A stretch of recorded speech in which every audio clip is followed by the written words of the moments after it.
부활절인 어제 스리랑카에서 참극이 벌어졌습니다. 성당과 호텔 등 모두 8곳에서 연쇄 폭발이 일어나 200명 넘게 숨졌습니다. 기독교인을 겨냥한 테러의 가능성이 제기된 가운데 용의자 13명이 체포됐다는 소식 들어와 있습니다.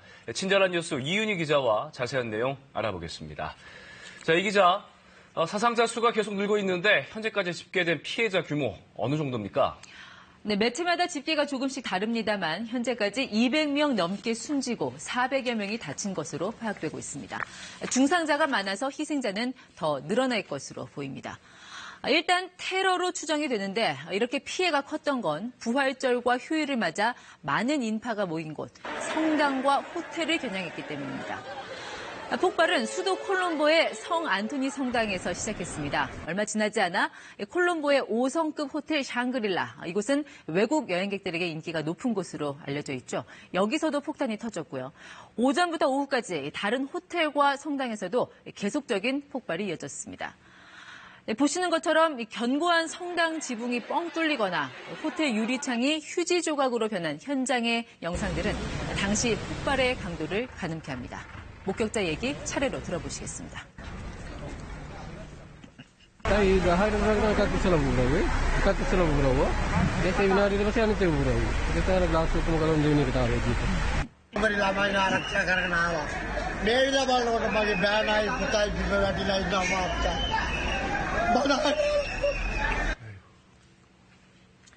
네, 현재 우리 교민들도 상당수 거주하고 있지 않습니까? 우리 교민 피해는 없습니까? 네, 이번 폭발로 외국인 사망자도 30명이 넘습니다. 현재까지 교민과 한국 여행객 피해는 없는 것으로 파악됐습니다. 스리랑카에는 우리 교민 1000여 명이 살고 있고 이 가운데 400여 명이 이번 폭발이 일어난 수도권에 집중돼 있습니다. 현재 스리랑카 주재 한국 대사관이 경찰과 병원, 한인회 등과 계속 접촉해서 피해 여부를 확인하고 있습니다. 일단 테러로 추정된다고 말씀하셨는데 어떤 세력이 이번 연쇄 폭탄 테러를 했는지 파악이 됐습니까?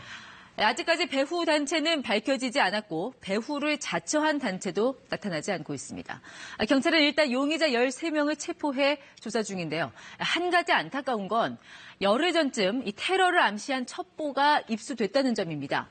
지난 11일 스리랑카 당국이 외국 정보 당국으로부터 급진 이슬람 단체 내셔널 타우히드 자맛, 이걸 줄여서 NTJ라고 하는데 이 단체가 주요 성당을 대상으로 자살 폭탄 테러를 감행할 예정이란 정보를 전해 듣고 전국에 경보를 내린 상태였습니다.